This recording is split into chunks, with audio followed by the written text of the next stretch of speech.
Il ne vient ni avec une liste de promesses ni une série d'engagements. Je suis, dit-il en Guyane, pour apprendre et comprendre. Une phrase qu'il répète presque à chacun de ses déplacements aux quatre coins de la France, avec en ligne de mire la future élection présidentielle. D'ici là, l'objectif est clair, affiner et son projet politique pour le pays et son image, celle du potentiel rassembleur du centre et de la droite. Un camp qui en Guyane, au vu des élections récentes, peine à convaincre. L'héritage du macronisme ici peut-être encore plus qu'ailleurs est difficile à porter, tant l'impression d'inertie, de statu quo, voire du manque d'ambition pour certains grands dossiers guyanais s'est renforcée, cette impression, depuis ces dernières années. Du foncier au chômage, du logement à la pauvreté, voire même de l'évolution institutionnelle à la vie chère. Les mêmes sujets reviennent et les difficultés demeurent. Alors apprendre et comprendre, d'accord, mais pour faire quoi? Et surtout de quelle manière? Édouard Philippe, bonjour. Bonjour. Et merci beaucoup d'avoir accepté notre invitation. Vous êtes en Guyane depuis mardi, vous repartez aujourd'hui, ce vendredi, pour aller ensuite au Brésil. Il y a eu beaucoup de rencontres avec des élus, majoritairement des maires de Cayenne à Saint-Laurent, on va dire. Pour commencer, Édouard Philippe, et je vais reprendre vos termes, qu'avez-vous appris et compris de ce court déplacement guyanais? Est-ce qu'il y a des sujets, par exemple, dont vous ne mesuriez peut-être pas l'ampleur, on va dire, et la complexité avant de venir ici? D'abord, en venant ici, j'ai essayé en effet de multiplier les rencontres pour apprendre. Vous l'avez très bien expliqué. J'ai vu beaucoup de maires parce que je trouve que les maires sont souvent les élus qui ont la vision la plus sensible et la plus précise des enjeux. Qu'est-ce qui m'a surpris? D'abord, l'effet démographique. Je trouve que la progression démographique spectaculaire que connaît la Guyane depuis de nombreuses années, fait peser sur le développement territorial un certain nombre de difficultés ou d'opportunités parfois d'ailleurs. Il ne faut pas regarder le sujet uniquement avec une espèce de prisme complètement angoissé, mais ça pose des sujets, ça pose des questions extrêmement sensibles en termes d'équipement scolaire, nombre d'écoles, en termes d'attractivité des métiers. Ça pose évidemment des questions en termes d'aménagement général du territoire. Donc la question démographique, première chose qui m'a frappé. La deuxième chose qui m'a frappé, c'est la question des infrastructures. Et qui va d'ailleurs avec la question démographique. Quand vous avez un territoire qui est de plus en plus peuplé, vous avez une pression sur les infrastructures existantes qui est de plus en plus forte. C'est assez mécanique, je dois dire. Et donc, évidemment, sur la question des routes, sur la question des grands équipements publics, donc des grandes infrastructures, on voit qu'il y a un sujet, clairement, un sujet de mobilité, un sujet de modernisation des équipements, notamment à l'ouest. C'est extrêmement apparent. Et je dois dire que tout le monde m'en a parlé. La question du désenclavement du Haut-Maroni, la question de la construction de cette route éventuelle. Là, on sent qu'il y a des sujets qui sont clairement perçus par l'ensemble de la population comme des limites de développement et sur lesquelles il faut pouvoir avancer. Et qui, pour le coup, font aussi consensus, non seulement de la part des citoyens, mais aussi de la classe politique guyanaise. Tout le monde aujourd'hui en Guyane est d'accord, évidemment, pour développer et les infrastructures, et régler les problèmes de désenclavement. Et c'est parfaitement naturel. Ouais. C'est un enjeu complètement évident. Alors ça reste, faut pas se voiler la face, c'est compliqué à faire. Construire une route pour desservir le Haut-Maroni, c'est un effort financier considérable, ça pose un certain nombre de difficultés techniques, il ne faut pas méconnaître tout ça. Mais on voit bien que pression démographique, pression sur les infrastructures, là il y a quelque chose de très sensible. Je parlais d'inertie en introduction. Moi, ce qui me frappe, Édouard Philippe, c'est que la situation guyanaise, on va dire, tout le monde la connaît, je vais pas répéter les chiffres du chômage, la pauvreté, l'illettrisme, il y a des problèmes structurels qui durent et qui durent depuis longtemps et qui trouvent leur origine loin dans l'histoire. Face à ces sujets-là qui sont quand même immenses, les réponses de l'action publique, elles sont insuffisantes. Votre lecture à vous, Édouard Philippe, de cette inertie, c'est quoi? Est-ce que c'est un problème à vos yeux de méthode ou bien un manque d'ambition, on va dire, à la base? Ce que je constate, c'est que quand je suis en hexagone, je trouve souvent que l'action publique est lente. Ouais. Qu'on met du temps à sortir un projet. Et vous savez, je suis maire d'une ville. Parfois, je me dis, oh là là, on a 2 ans d'études et puis ensuite 2 ans de travaux. Je vois des pays où ça va à toute vitesse et je me dis, on est sans doute un peu trop lent en France. On a sans doute trop de normes qui nous contraignent un peu trop pour aller vite. Et parfois, c'est utile de pouvoir aller vite. Oui. Bon. Mais ici, c'est encore plus lent. Et je dois dire que c'est saisissant quand on regarde dans le détail. Je prends un exemple parce qu'il m'a été montré et je veux dire mis sur la table à la fois par le maire de Kourou, François Arguet, et par la maire de Saint-Laurent-du-Maroni, Sophie Charles, des opérations d'intérêt national. Donc des programmes qui ont été déterminés avec une validation de l'État, puisque ce sont des opérations d'intérêt national, qui n'avancent pas. Et alors pourquoi est-ce qu'elles n'avancent pas ? Probablement parce qu'il y a un peu de manque d'ingénierie. Alors ça fait bizarre de dire ça, mais il y a probablement en effet une petite faiblesse d'ingénierie. Bon, ça peut s'entendre, enfin ça peut se corriger aussi. Et puis des procédures qui sont extrêmement lentes. Et personne n'a intérêt à la lenteur de ces procédures. Moi, ce qui me frappe, et l'exemple de Kourou est un bon exemple. Vous avez sur le territoire de la commune un espace assez large réservé pour une opération d'intérêt national qui doit permettre la construction de logements. Rien n'avance. Comme ça n'avance pas, vous avez de l'habitation informelle qui vient s'installer et qui se développe. On a donc des procédures qui font que ce qu'on voudrait faire n'avance pas et on subit ce qu'on ne voudrait pas faire. Mais du coup, sur cet aspect-là, Édouard Philippe, vous avez été Premier ministre. Dans quelles mesures, quand il y a des politiques publiques qui sont élaborées, et là on va se concentrer uniquement sur le cas de la Guyane, même si vous avez raison, les lenteurs de l'action, elles sont constatées et constatables sur tout le territoire national. Est-ce que lors de l'élaboration de ces politiques publiques-là, il y a une prise en compte, on va dire, des difficultés qu'il y a ici en local en matière de compétences, de personnes qui sont capables de monter les projets et les dossiers, ou bien finalement, parfois voilà, on lance un petit peu des projets, non ? J'en suis pas sûr. Je pense que là, c'est d'ailleurs un sujet qu'on a évoqué beaucoup avec moi pendant ces quelques jours, je pense que la réglementation nationale, et encore une fois, ça se comprend, la réglementation nationale, elle a quand même pour objectif de créer des règles qui s'appliquent partout, donc on ne va pas non plus se dire que c'est scandaleux. Mais la réglementation nationale est bien souvent insuffisamment pensée en fonction de réalités géographiques, locales, qui s'imposent. J'en donne un exemple dont tout le monde m'a parlé, et je dois dire que je comprends comment on en a parlé. C'est l'exemple de la réglementation et du décret qui détermine les conditions dans lesquelles on peut être piroguier. Je comprends très bien, et c'est très sain que l'État dise il faut garantir la navigabilité du fleuve pour avoir l'assurabilité du transport de personnes. On parle de transport de personnes, c'est normal de pouvoir être assuré, et donc il faut mettre un cadre.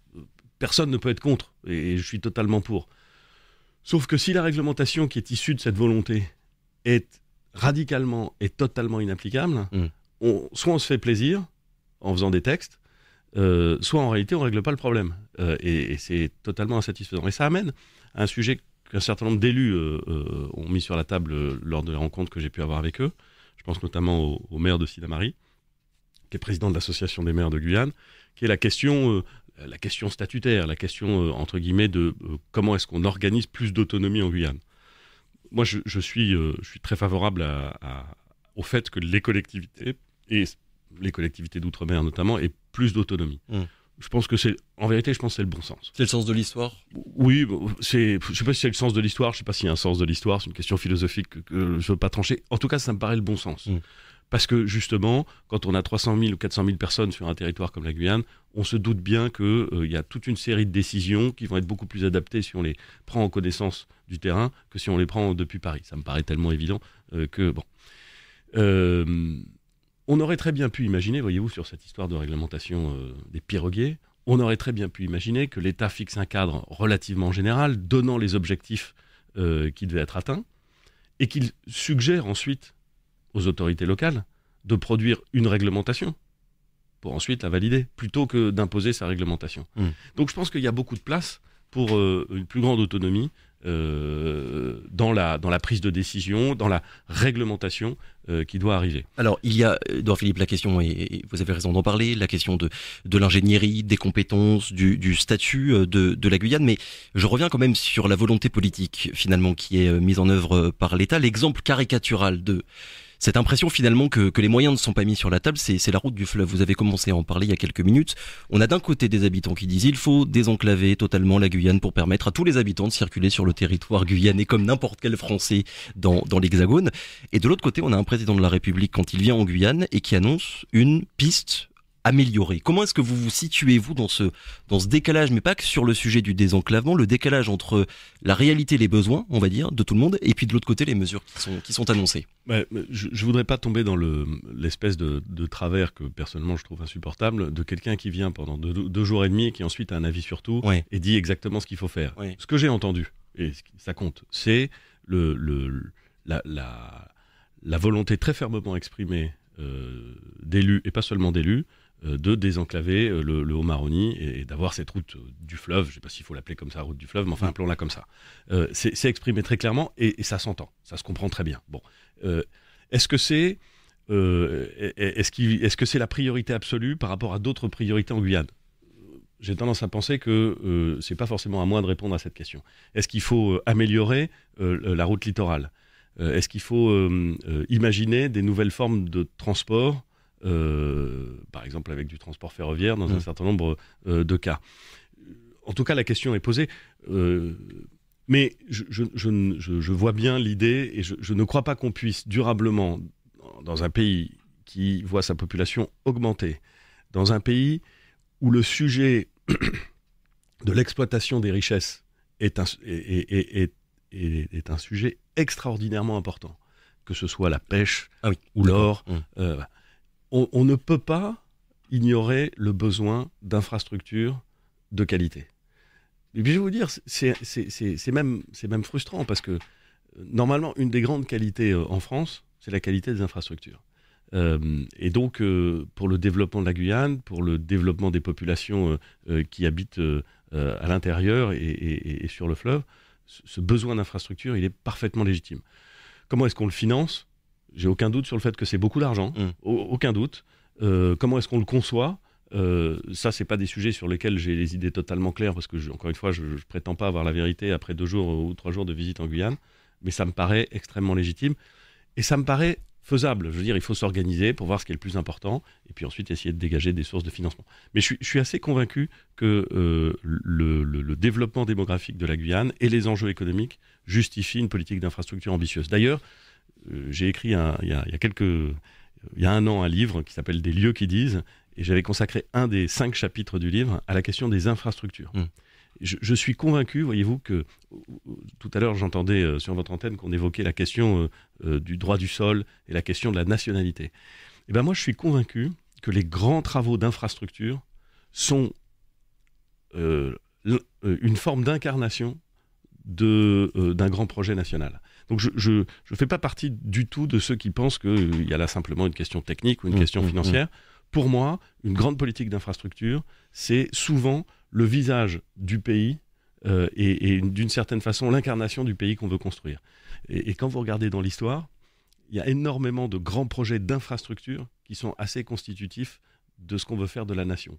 Et donc en Guyane, trancher des grands projets d'infrastructure, les financer, pas se raconter de blagues, pas se payer de mots en se disant on va faire ça, puis on va faire ça, et puis ça sera fait dans 10 ans, et puis on ne sait pas comment ça va être financé. Ça me paraît être absolument indispensable pour donner une perspective. Je vous repose d'une autre manière, on va dire, Édouard Philippe, la question que je vous avais posée sur le décalage. Que j'ai pas répondu. Non, mais en tout cas sur le décalage, voilà, entre finalement ce qui peut être attendu et la réalité, et décalage aussi entre la Guyane et l'Hexagone. Je rappelle juste ce chiffre, celui du PIB par habitant, environ 39 000 euros au niveau national, 15 000 en Guyane, c'est moins de la moitié. Et quand on regarde les courbes, Édouard Philippe, de quoi est-ce qu'on se rend compte? Eh bien que oui, ça augmente, il y a plus de richesses aujourd'hui en Guyane qu'il y a 50 ans. Mais les écarts par rapport à l'Hexagone, ils continuent. Vraiment, c'est assez saisissant de regarder ça. Les écarts aujourd'hui sont quasiment les mêmes décennie après décennie que ceux qu'on pouvait constater il y a, je sais pas, 50 ou 60 ans. Et puis deuxième petit élément pour la réflexion de la discussion que j'aimerais bien avoir avec vous, c'est sur la vie chère. La première manifestation contre la vie chère, c'est pas en Guyane, c'est aux Antilles, en 1910. Ça fait plus d'1 siècle qu'on en parle. Est-ce que premièrement, vous avez-vous conscience du fait que tous ces problèmes-là s'ancrent dans une temporalité qui est quand même très très longue? Et est-ce que quand vous regardez votre propre action, vous ne vous dites pas, oui, quand on voit les chiffres et quand on voit la réalité, on était en deçà de ce qu'il fallait faire? D'abord, quand vous avez l'occasion de vous pencher sur ce que vous avez fait en 3 ans sur un pays, vous vous dites toujours, j'aurais aimé faire plus, ou j'aurais aimé faire mieux, évidemment. Ça fait 16 ans, 15 ans que je suis maire du Havre. Et je peux vous dire que la ville que je dirige, elle s'est transformée. Mais je me dis quand même, j'aurais aimé faire plus ou j'aurais aimé faire mieux. C'est dur, vous savez, de changer la réalité. C'est exaltant, c'est formidable d'avoir des responsabilités publiques et vraiment j'invite tous nos auditeurs à s'engager dans l'action publique parce que c'est merveilleux, c'est servir son pays, c'est formidable. Mais c'est frustrant, c'est difficile, parce que vous êtes soumis à des contraintes juridiques qui sont monstrueuses, parce que vous êtes soumis à des contraintes financières qui sont monstrueuses, parce que vous êtes soumis parfois à des contraintes politiques ou à des contradictions politiques. Donc c'est pas facile de faire avancer les choses. Ma question n'était pas tant sur votre action individuelle d'ailleurs, c'était vraiment sur ce que l'on constate finalement depuis maintenant plusieurs décennies. Mais ce que l'on constate aussi sur plusieurs décennies, ce qui me frappe en Guyane, c'est qu'il y a de la croissance en Guyane. Cette croissance...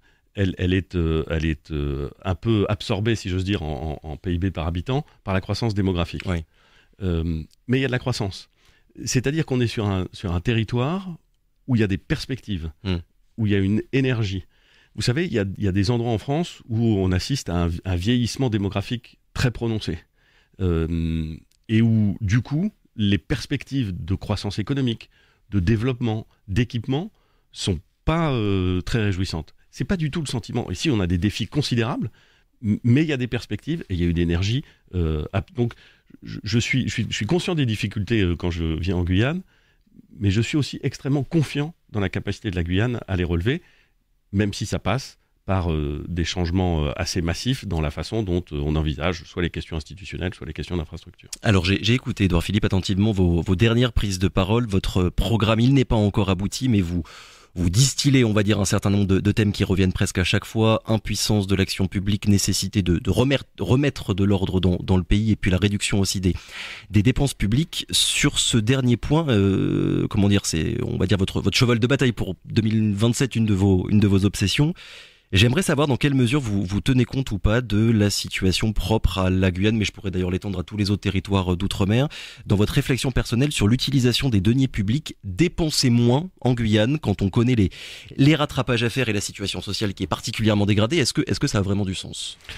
D'abord, moi, ce que je veux, c'est fondamentalement, c'est refaire de la France, ou en tout cas garantir à la France les fondements de sa puissance. C'est pas un gros mot, la puissance. On vit dans un monde dangereux, on vit dans un monde avec des voisins qui sont parfois agressifs, on vit dans un monde où le désordre prospère, si j'ose dire. Garantir que la France est puissante, qu'elle est solide, qu'elle peut rayonner, ça me semble indispensable. Et pour lui redonner sa puissance, il faut remettre un petit peu d'ordre dans la maison. Il faut remettre de l'ordre dans les comptes.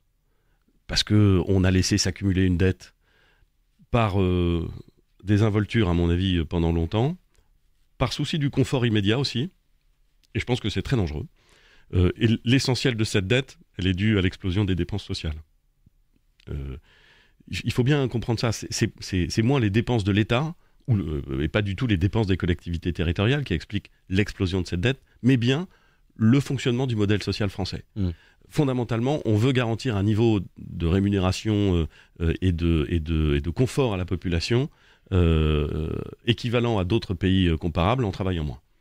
Et on fait peser sur le travail une charge absolument considérable. Donc on réduit notre compétitivité, on accumule de la dette et on place la jeunesse de demain dans une situation qui est extrêmement dangereuse. Mais là, vous vous égarez, si je peux me permettre, sur la situation nationale. Pas du tout. Sur le cas précis de la Guyane, Édouard Philippe. Pas du tout. Pourquoi je vous dis ça ? Je vous dis ça parce que si on veut régler et si on veut conserver des moyens pour investir dans l'avenir, pour créer des infrastructures, pour construire des écoles quand c'est nécessaire, si on veut véritablement... l'école, c'est le sujet numéro 1. Si on veut que l'école fonctionne, il faut pouvoir y dégager des moyens. Alors, c'est pas simplement une question de moyens, l'école, mais c'est une question de moyens. On ne réglera rien dans notre capacité à nous financer si on ne règle pas la question de la dépense, et notamment de la dépense sociale. Donc, voilà ce que je veux dire quand je dis que... Mais du coup, Édouard Philippe, président en 2027, est-ce qu'il y aura fatalement une réduction de la dépense sociale pour le territoire de la Guyane ? Non, mais il y aura les dépenses sociales, c'est quoi ? Pour l'essentiel, c'est les retraites. Moi, quand je dis il faut travailler plus, je dis pas il faut travailler plus pour emmerder le monde. J'ai aucune envie. Je sais que c'est pas populaire. Et en général, les hommes politiques viennent vous dire des trucs qui sont populaires. Bon, moi je vous dis un truc qui n'est pas populaire. On ne s'en sortira pas si on ne travaille pas plus longtemps. On ne sauvera pas le système de retraite si on ne travaille pas plus longtemps. Donc je sais que ce n'est pas populaire, mais comme je pense que c'est vrai, je le dis. Comme je pense que c'est nécessaire pour le pays, je le dis. Et ce qui est clair, c'est que le jour où on aura réglé cette question du financement du modèle social, je vous garantis, parce que j'en suis sûr, parce que je le vois ailleurs, quand ailleurs on réussit à le faire, qu'on pourra dégager des marges de manœuvre pour financer ce qui est indispensable à financer. Ça peut être la construction d'infrastructures, mais ça peut être bien autre chose. Donc cette question du financement du modèle social, c'est pas une question annexe, et c'est une question qui concerne l'ensemble du territoire national, y compris la Guyane. Autre sujet, et je vous en parle parce que vous le dites vous-même et vous avez commencé à en parler, c'est une de vos priorités, l'état du système éducatif. Hier, vous avez eu une séquence jeunesse-éducation. Là encore, j'ai envie de savoir dans quelle mesure vous tenez ou pas compte des spécificités guyanaises, parce que, d'après ce que j'ai cru comprendre au niveau national, à vos yeux, le problème, ça n'est pas que un manque de moyens, entre guillemets. Non, c'est en matière d'école, je vais vous dire, on consacre en pourcentage du PIB, à peu près parler de chiffres ce matin, autant aujourd'hui qu'il y a 45 ans. Ouais. Et cet autant qu'il y a 45 ans est un peu supérieur à la moyenne des pays de l'OCDE. Donc la vérité, c'est qu'on ne dépense pas moins qu'ailleurs, ni moins qu'avant. Et en revanche, on a un système qui fonctionne moins bien qu'avant. Donc ça veut dire qu'il y a un problème, donc ça veut dire qu'il faut le corriger. En Guyane, manque quand même d'établissements scolaires, manque d'enseignants, un taux d'échec scolaire largement supérieur à celui de l'Hexagone. Là, pour le coup, la question est des moyens et de l'attractivité du territoire, elle se pose. Bien sûr.